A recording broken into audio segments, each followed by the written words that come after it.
Trans- KC transcription number 240. Sir, I rise to move that the situation arising out of devaluation of the rupee in terms of the dollar be taken into consideration. The subject of this motion is admittedly one of grave importance to the country, and I am aware that as Minister of Finance there is a special responsibility which rests upon me in this matter.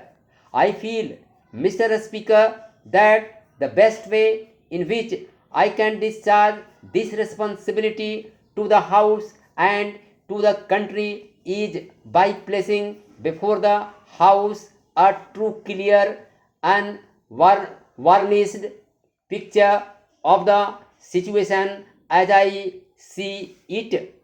First of all, I would like to acquaint the House with the circumstances which led a step by a step to the situation with which we are now faced.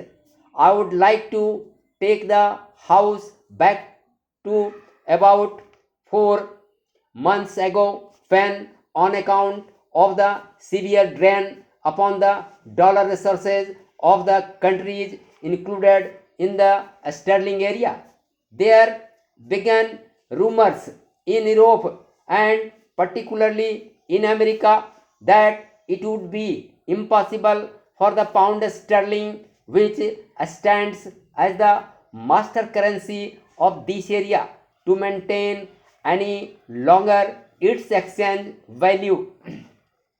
These rumors became so strong that it was necessary for the United Kingdom to get into consultation with other countries primarily concerned with the dollar currency, that is USA and Canada, regarding the measures necessary for remedying this situation.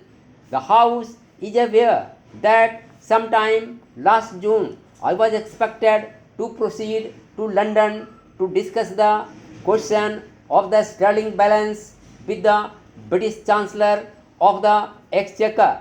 I was due to have started from Delhi somewhere about the 20th June, the official delegation from the country having gone there a little earlier. Then a message came from the Prime Minister of the United Kingdom to our Prime Minister that, in view of the severe strain upon the resources of the sterling area, the government of the United Kingdom felt it necessary to summon a conference of the finance ministers of the Commonwealth countries to discuss this problem. That conference was scheduled to take place sometime in the first week of July, and in consultation with the Prime Minister, therefore, I decided to postpone my visit to London until early in July. The Commonwealth Ministers' Conference took place about the end of the first week of July in 2008. We sat for 3 days and we considered the measures which should be taken by the countries included in the sterling area to increase our dollar resources and to reduce our expenditure of dollar.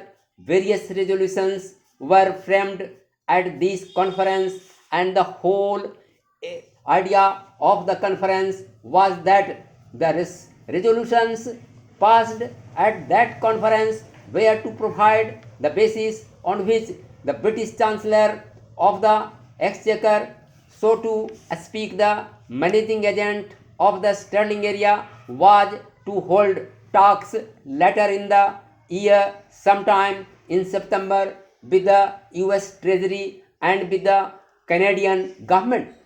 It is an important point to remember, and I should like to say some stress on it, that the Commonwealth Ministers' Conference prepared the brief on which the Washington talks were to be based, and I want further to draw the attention of the House to the fact that in the whole of that brief prepared by the Commonwealth Ministers Conference, there was no reference to the subject of devaluation. That subject was not discussed at the conference. There was not even so much as a reference to the subject at the conference. Then came the talks in Washington in September.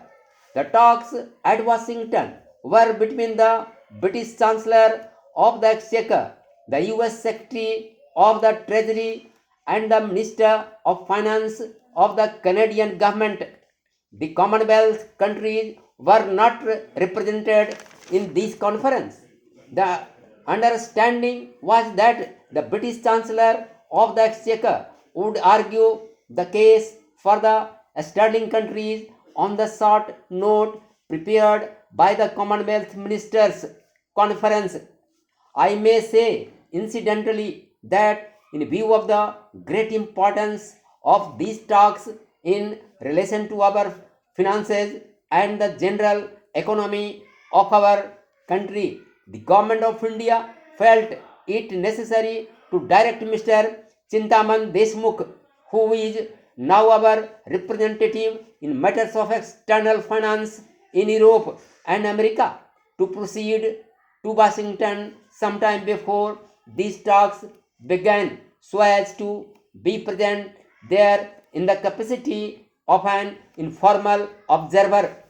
From public statements which have been made, I understand that before the British Chancellor of the Exchequer and the British Foreign Minister went to Washington, apparently a decision had been taken to devalue the pound sterling. The next stage to which I want to carry these preliminary observations is that the first information that we received here regarding the decision of the UK government to devalue the pound sterling was contained in a message which was sent by Mr. Attlee to Pandit Jawaharlal Nehru. We had to see the repercussions of devaluation in the British currency on the British currency.